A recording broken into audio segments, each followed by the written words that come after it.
இந்த பாடகனின் குரலில் எவ்வளவு வேதனை இருக்கிறது. அவர் யமுனாவின் ஆழத்திற்கு இறங்கி பாடுவது போல் உள்ளது.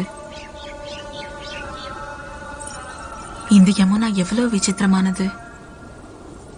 வெளியில் சாந்தமாகவும் அதற்குள் எண்ணற்ற அலைகளை ஒலித்து வைத்திருக்கிறது.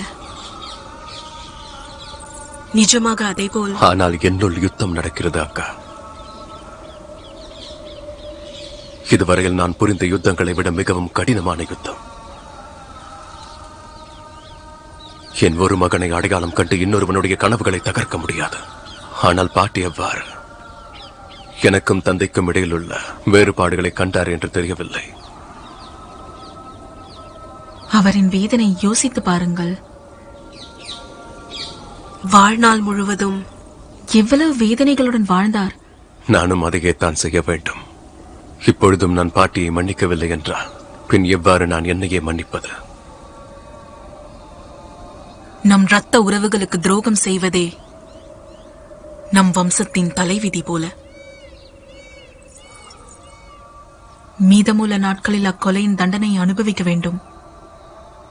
அந்த தண்டனை நம் விதியாகும். விதியை நம்புவது என்பது நம் தர்மமாகும். தர்மம் மனிதர்களுக்காக உண்டானது, மனிதர்களுக்காக தர்மம் அல்ல. ஹிந்துவும் முசல்மானும் வெவ்வேறு தர்மங்களை பின்பற்றுகின்றனர். ஆனால் அதை பின்தொடரும் மனிதர்கள் ஒன்று அல்லவா? பின்பு ஏன் இந்த ஒரே சாம்ராஜ்யத்தை உமாயூனும் காம்ரானும் சேர்ந்து ஆளக்கூடாது? அது மட்டுமில்லை, ராஜ்யம் மிகப்பெரியது. புரியாமல் பேசாதே பாபர். மனிதனின் உடலை ஒரு புத்தியும் ஒரு இதயமுமே ஆட்சி செய்கிறது. அதுபோல இந்நாட்டை ஒரு சக்கரவர்த்தியை ஆள வேண்டும். சரித்திரத்தில் அவ்வாறே உள்ளது. இந்த மாகாணத்திற்கு உங்களைப் போலுள்ள உறுதியான சக்கரவர்த்தி தேவை. காம்ரான் ஒரு இலகிய மனமுடையவன். தெளிவாக கூறுங்கள் அக்கா. ஹுமாயூன் உங்களோடு சேர்ந்து லோதியை எதிர்த்து அவனுடைய ஆற்றலை வெளிப்படுத்தினான். அதற்காக காம்ரான் இலகிய மனம் கொண்டவன் என்று அவனை புறந்தள்ள முடியாது. அவன் அன்னை மூலமாக தான் எனக்கு காபூல் கிடைத்தது என்பதை அறிவீர்கள் அல்லவா? காபூலின் உதவியினால் தான் ஹிந்துஸ்தான். அவர்களால் உனக்கு கிரீடம் கிடைத்தது. இருந்தாலும் சிம்மாசனத்தில் அமர்ந்த யுத்தத்தை ஜெயிக்க முடியாதல்லவா? உங்களுடைய வெற்றிக்கு காரணம் நீ மட்டுமே, வேறு யாரும் அல்ல. தாங்கள் இதை அகங்காரத்தால் கூறுகிறீர்கள் அக்கா. அது உன் துரதிர்ஷ்டம். உன் ராஜ்யத்தை ஒன்றாக ஆள வேண்டும் என்றால் ஒருவர் ஆசையை தகர்க்க வேண்டும். ஒரு தந்தையாக இல்லாமல் சக்கரவர்த்தியாக யோசித்து பார்.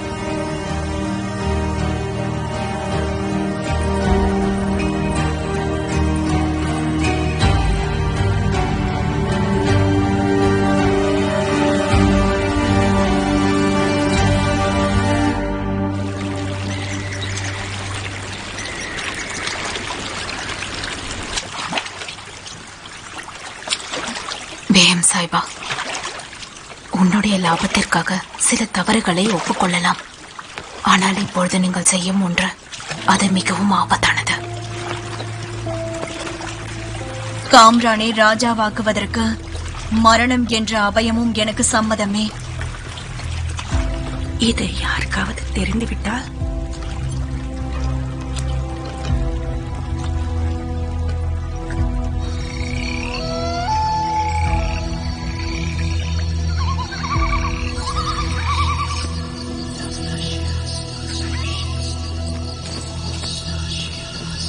இந்த விஷம் அடிப்பட்ட இடத்தில் பட்டால் அதன் வேலையை உடனே தொடங்கிவிடும். பிறகு சில நாட்களுக்குள்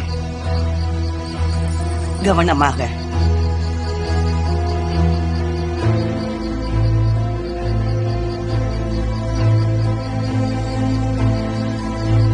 இந்த விஷத்திற்கு பக்க விளைவு வேறு எதுவுமே இல்லை பேகம், மரணத்தை தவிர.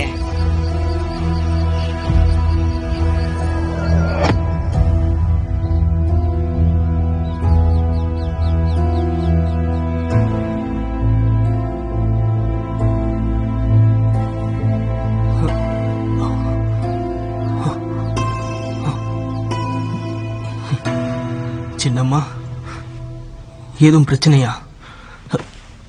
நான் இங்கே வந்தது உன் நலனை பற்றி தெரிந்து கொள்ளத்தான். ஆனால் நீ தூங்கிக் கொண்டிருந்தாய். என்னை எழுப்பியிருக்கலாமே. உன் கனவுகளை தகர்க்க வேண்டாம் என்று எண்ணினேன். இந்த ஆழமான காயம் சரியாக நீண்ட நாள் ஆகும்.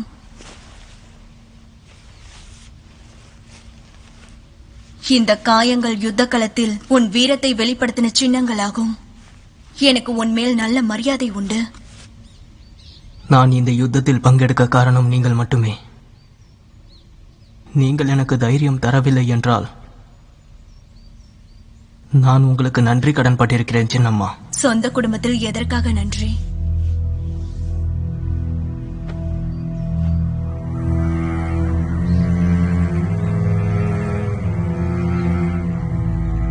இனி நீ ஓய்வெடுத்துக் கொள்ளலாம். உனக்கு சரியாக நான் பிரார்த்தித்துக் கொள்கிறேன்.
நீங்கள் இப்படி அமைதியாக இருப்பதை என்னால் பார்க்க முடியவில்லை சக்கரவர்த்தி அவர்களே.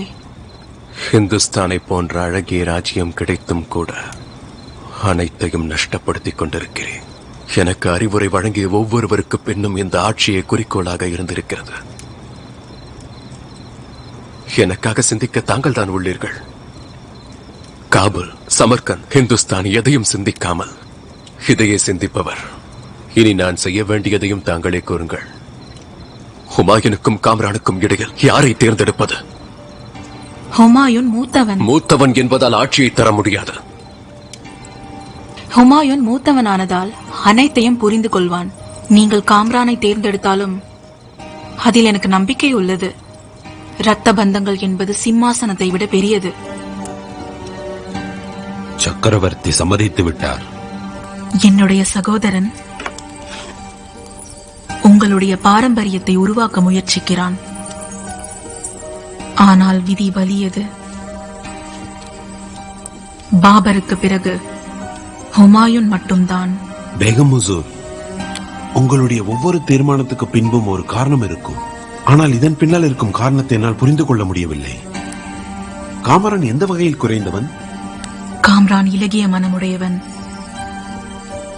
ஆனால் குல்ருக் அப்படி இல்லை. ஒரு பலவீனமான மகனும் பொறாமை குணமுள்ள தாயை கொண்டு நான் எல்லாவற்றையும் இழந்தேன். ஃபர்கானாவில் ருக்சானா என்ன செய்தால் இந்துஸ்தானில் குல்ருக் அதை செய்ய அனுமதிக்க மாட்டேன். அப்படி என்றால் சக்கரவர்த்தி, நான் பாபருடன் யுத்தம் செய்ய நேர்ந்தாலும் அதை செய்வேன். இந்த ஹிந்துஸ்தானின் மணிமுடியை தவறுகளின் இருப்பிடமாக மாற்ற மாட்டேன்.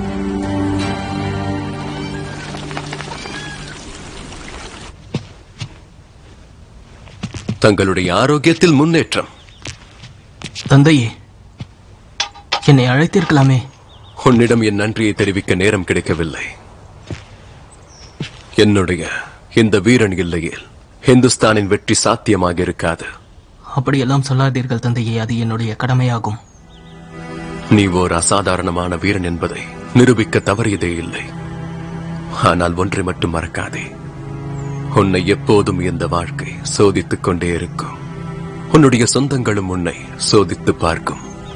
அந்த சோதனைகளையும் நீ வீரத்தோடு எதிர்கொண்டால்தான் உன்னுடைய ஆற்றலையும் உன்னுடைய சக்தியையும் அனைவருக்கும் பறைசாற்றி காட்டும்.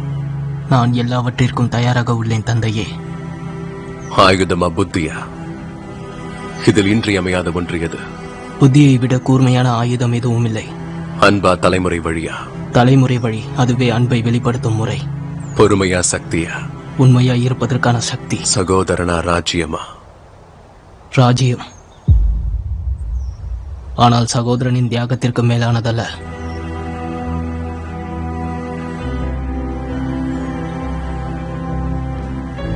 ஹுமாயூன், உன்னை மகனாக பெற்றதற்கு பெருமை கொள்கிறேன்.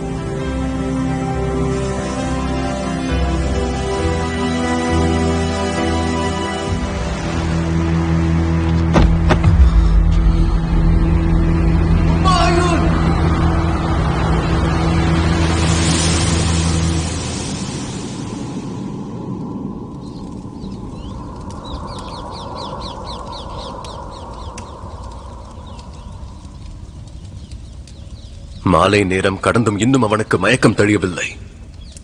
பிரபு, எங்களால் முடிந்தவரை நாங்கள் பரிசோதித்து விட்டோம். ஆனால் காய்ச்சல் குறையவில்லை. வேற ஏதாவது முயற்சி செய்யுங்கள். சரியான நோய் எதுவென்பது தெரியாமல் எந்த மருந்தும் பலிக்காது.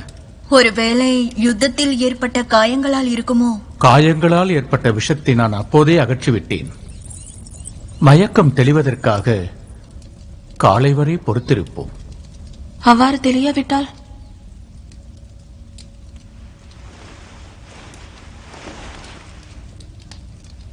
மயக்கம் தெளிவதற்கு பிரார்த்தனை செய்யுங்கள்.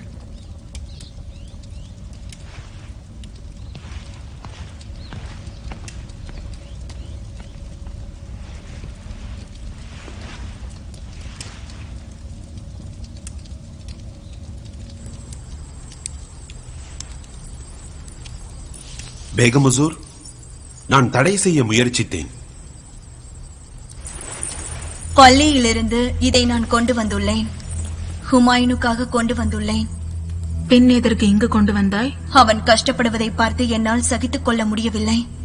நீங்கள் இதை அவனிடம் எடுத்து செல்ல வேண்டும். ஏதேனும் சேவகனிடம் கொடுத்து அனுப்பியிருக்கலாமே, இல்லையேல் எய்பாரிடம். என்னுடைய ஆட்களை தவிர எனக்கு வேறு யார் மேலும் நம்பிக்கை இல்லை. அப்படி என்றால் என் அனுபவம் சொல்வது எப்பொழுதும் சொந்தக்காரர்களை வஞ்சிப்பார்கள் என்று.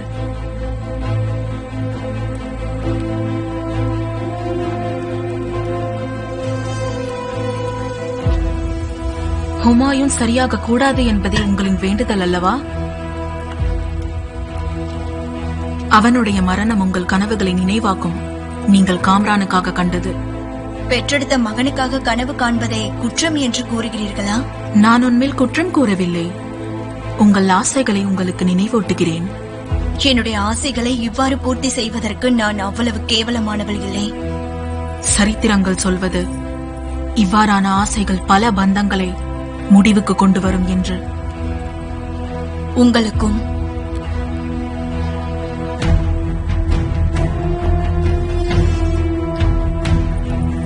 நான் நினைப்பது எனக்கும் அதேதான் தோன்றுகிறது. குல்ருக்கிற்கு அது தெரியும், ஹுமாயூன் சரியாக மாட்டான் என்று. அவளுடைய இந்த உறுதிதான் என்னை பயமுறுத்துகிறது.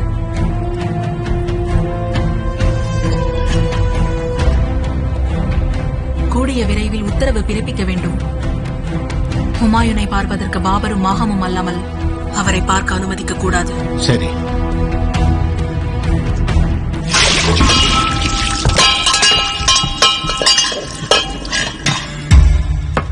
மன்னிக்க வேண்டும் பிரபு, நீங்கள் உள்ளே செல்ல அனுமதி கிடையாது. யார் இதை கூறியது? சக்கரவர்த்திக்கும் மல்லிகா இந்துஸ்தானிக்கும் மட்டுமே உள்ளே செல்ல அனுமதி உண்டு.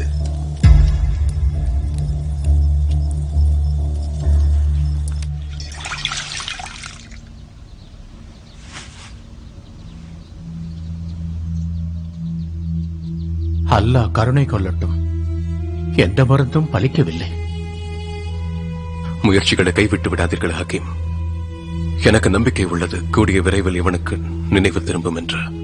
என்னை மன்னிக்க வேண்டும் பிரபு, அவ்வாறு எனக்கு தோன்றவில்லை.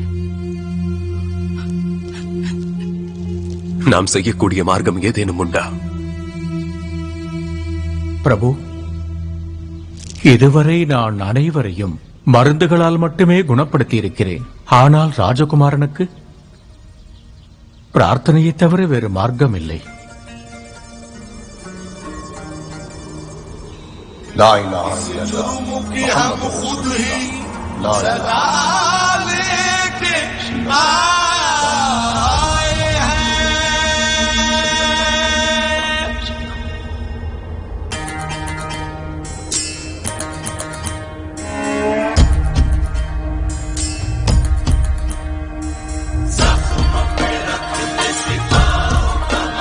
तेरे दर के दर से ही आस लगाई,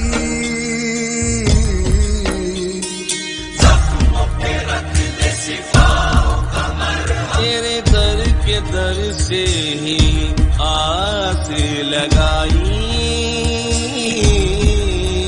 ऐ चाक गरीबा तू कर दे सिलाई, इलाही इलाही है मेरे इलाही, इलाही इलाही है मेरे इलाही, इलाही इलाही है मेरे इलाही, इलाही इलाही है मेरे इलाही, जख्मों पे रख दे सिताओं का मरहम, जख्मों पे रख दे सिताओं का मरहम।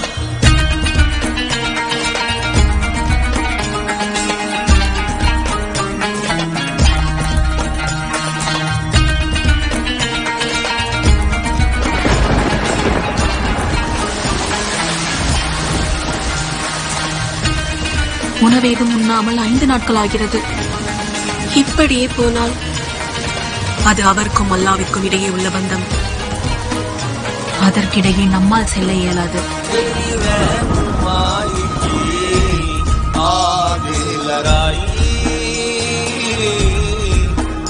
ऐ चाक गरीबा तू कर दे सिलाई,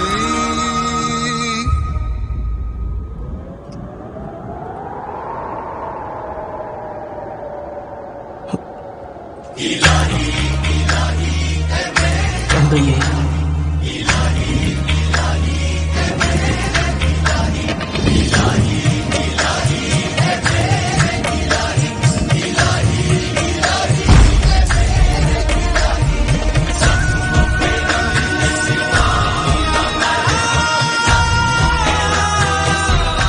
இது எப்படி சாத்தியமாகும்? விஷம் அதனுடைய வேலையை செய்து கொண்டிருந்தது அல்லவா? கொஞ்சம் சமாதானமாக சிந்தியுங்கள். எப்படி சமாதானமாக இருக்க முடியும்? ஹுமாயூனும் அவனுடைய வாப்பாவை போல பிடிவாதமானவன். மரணத்தை தோக்கடித்து வந்துள்ளான். தாங்கள் என்னை அழைத்தீர்களா? ஆமாம், அவனுக்கு இனி எந்த ஆபத்தும் இல்லை. அவன் இனியும் சரியாவதற்குள், அல்லாஹ் தந்த வாய்ப்பு கைவிட்டு போவதற்குள் நாளையே அரசாட்சிக்கான உன்னுடைய அவகாசத்தை கூற வேண்டும். நீங்கள் என்ன கூறுகிறீர்கள்? இதை தெரிந்துதான் கூறுகிறீர்களா? இப்பொழுது வாப்பாவுக்காகவும் பைஜானுக்காகவும் தான் பிரார்த்திக்க வேண்டும். இது குறித்து யோசிக்கவே வேண்டாம். இதுதான் சரியான நேரம். முட்டாள்தனமாக இந்த வாய்ப்பை நழுவ விடாதே. அவன் இருப்பதினால் உனக்கு எந்த ஒரு வாய்ப்பும் கிடைப்பதில்லை. உனக்கு ஹுமாயூனை பார்க்க அனுமதி கூட கிடைக்கவில்லை. நீ அவனுடைய சகோதரன் தானே? ஆனால் அப்படி இல்லை. இவ்வளவு எளிதாக உன்னை பார்ப்பதற்கு அனுமதி மறுத்தவர்கள் உனக்கு ராஜ்யம் தருவார்கள் என்று நம்பிக்கை இருக்கிறதா? கான்தாடா கூறுவதை மட்டுமே பாபர் ஹுமாயூனும் அனுசரிப்பார்கள். அவர்கள் எப்பொழுதும் உன்னை சக்கரவர்த்தியாக அனுமதிக்க மாட்டார். இந்த யுத்தத்தில் நீ தனி ஒருவன் காம்ரான். அமைதியாக இருப்பவர்கள் சரித்திரத்தில் இடம் பிடிக்க மாட்டார். சந்தர்ப்பத்தை சரியாக உபயோகிப்பவரே இடம் பிடிப்பார். உன் பெயரையும் சரித்திரத்தில் இடம் பெயரச் செய். மன்னிக்க வேண்டும் பிரபு, தாங்கள் உள்ளே செல்வதற்கு. நான் ஹுமாயூனின் சகோதரன். ஒரு சகோதரனை இன்னொரு சகோதரன் சந்திப்பதற்கு எவ்வித அனுமதி பெற தேவையில்லை. ஹுசூர், பாட்ஷா மல்லிகா இந்துஸ்தான் மட்டுமே.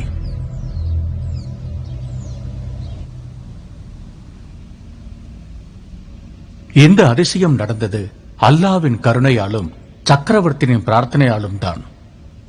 அல்லாஹ் உங்கள் தந்தையின் பிரார்த்தனையை கேட்டார். தந்தை எங்குள்ளார்? வந்து கொண்டிருக்கிறார். நீ இப்போது ஓய்வெடுத்துக்கொள்.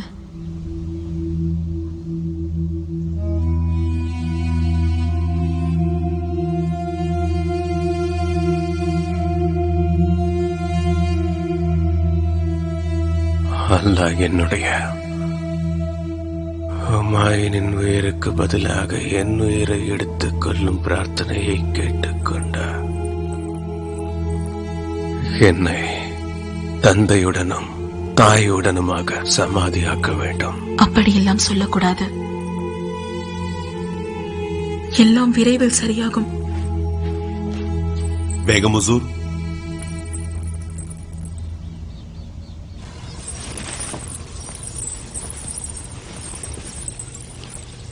குல்ருக், இங்கே என்ன நடக்கிறது? அரியாசனம் யாருக்கு கொடுக்க வேண்டும் என்ற நேரம் இப்பொழுது வந்துவிட்டது. இன்று முடிவெடுத்தே ஆக வேண்டும். அதுதான் இங்கு நடந்து கொண்டிருக்கிறது. உங்களுக்கு எல்லாம் தெரியுமே. சக்கரவர்த்தி எந்த முடிவெடுக்கும் நிலையிலும் இப்போது இல்லை. அவர் உடல்நிலை முன்னேறும் வரை காத்திருங்கள். சாம்ராஜ்யம் காத்து கொண்டல்ல, சக்கரவர்த்தியின் மூலமாக தான் முன்னேறும். குல்ருக், நீங்கள் உங்கள் எல்லையை மீறுகிறீர்கள். அந்த தவறுக்குள்ளான தண்டனையை யார் அளிப்பார்கள் எனக்கு? சிம்மாசனத்தில் யாரும் இல்லையே. எவ்வளவு நாள் இப்படியே இருக்கும்? நான் இந்த தர்பாரிடம் முடிவெடுக்க சொல்லி கேட்டுள்ளேன். இந்த நேரத்தில் ஒரே ஒரு பேர்தான் உள்ளது, காம்ரான் மிர்சா. பாபர் சக்கரவர்த்தி இன்னும் உயிருடன் தான் இருக்கிறார். ஞாபகத்தில் வைத்துக் கொள்ளுங்கள். நீங்கள் எல்லோரும் செல்லலாம்.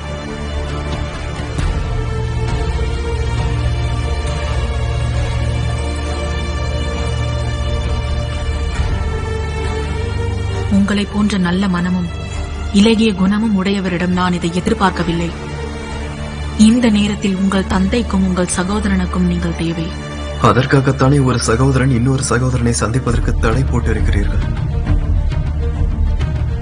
உனக்கு எனக்கு அனைத்தும் தெரியும். எனக்கு அனைத்தும் புரிய தொடங்கிவிட்டது.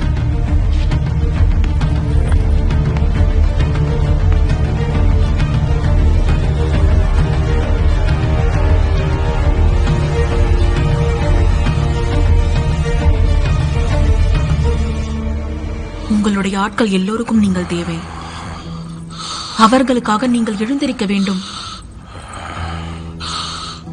மரணத்தை நீ எப்போதும் தோற்கடித்திருக்கிறாய், இப்போதும் தோற்கடிப்பாய்.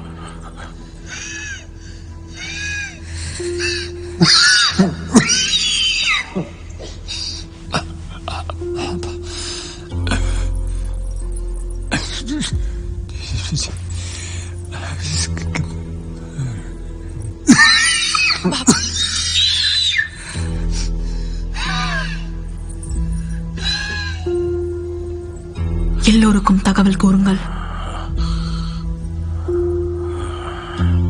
எல்லோரும் கடைசியாக பாபரை பார்க்கட்டும். இவரை வழி அனுப்பி வைக்க.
இங்கு வருவதற்கான அனுமதி உனக்கு அளிக்கப்படவில்லை குல்ருக்.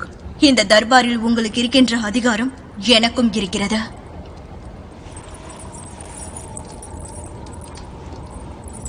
மன்னரின் உடல்நிலை மோசமாக உள்ளது. இப்பொழுது நேரம் வந்துவிட்டது. ஹிந்துஸ்தானின் புதிய மன்னரை தேர்ந்தெடுக்க வேண்டிய நேரம் வந்துவிட்டது.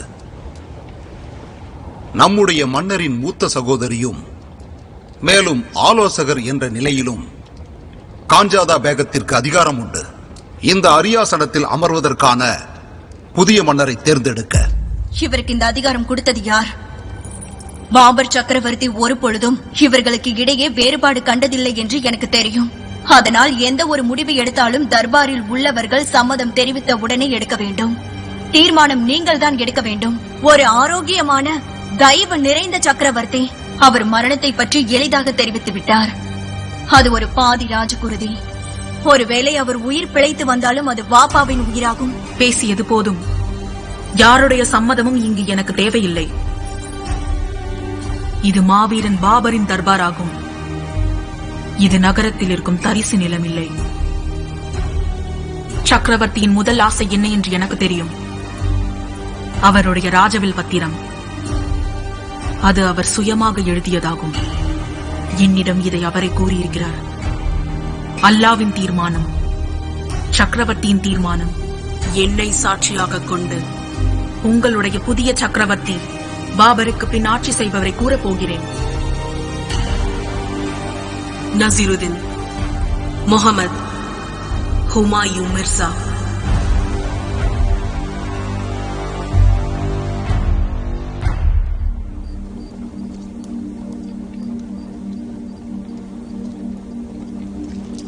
தந்தையே, எப்பொழுதும் அனைவரும் என்னிடம் ஒன்றை கூறினார்கள். நீங்கள் என்னை விட அதிகமாக ஹுமாயூன் அண்ணனை நேசிக்கிறீர்கள் என்று. ஆனால் அதை நான் நம்பவில்லை என்பதற்கு அல்லாவே சாட்சி. காரணம் என்னவென்றால் நான் உங்களை எவ்வளவு நம்பினேன். ஹுமாயூன் தான் உங்கள் காதலின் பரிசு என்றால் நான் என்ன இங்கு அரசியலுக்காகவா உள்ளேன்? எனக்கு உங்கள் பாசத்தின் மேல் அதீத நம்பிக்கை இருந்ததா? ஆனால் இன்றோ ஹுமாயூனை தேர்ந்தெடுத்து நான் நினைத்ததெல்லாம் தவறு, மற்றவர்கள் கூறியதே உண்மை என்று நீங்கள் நிரூபித்து விட்டீர்கள். ஆனால் என் மீது எனக்கு மரியாதை உள்ளது. நான் உங்களின் மகன் என்பதில் நான் எப்பொழுதும் தோல்வியை ஏற்றுக்கொள்ள மாட்டேன். நான் ஹுமாயூனை விட எந்த விதத்திலும் குறைந்தவன் இல்லை என்பதை நிரூபிக்க ஒரு ஜென்மமே தேவைப்பட்டாலும் நான் தயாராக உள்ளேன்.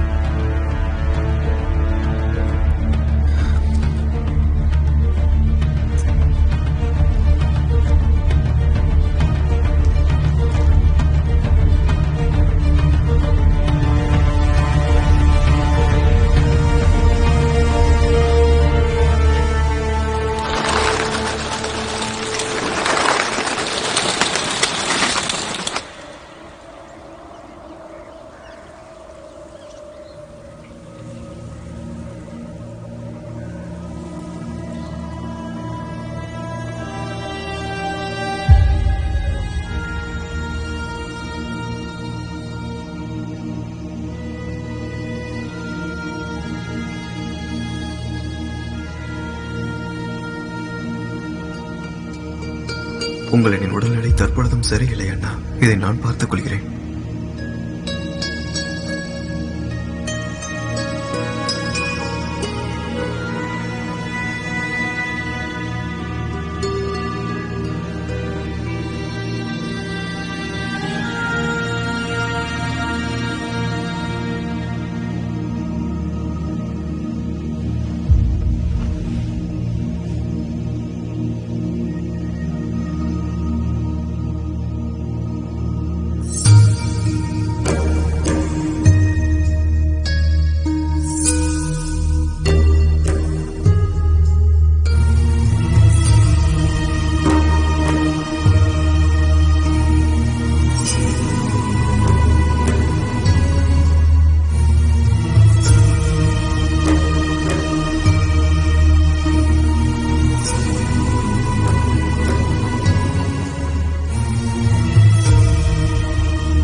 பேகமுசு, நான் இதை கொண்டு வந்திருக்கிறேன்.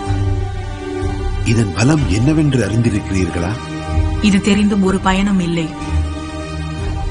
என் சகோதரனால் எடுக்க முடியாத முடிவை நான் எடுக்க வேண்டும்.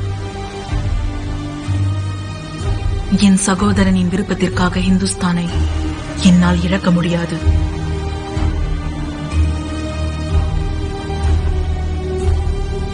பாபர் நாமா.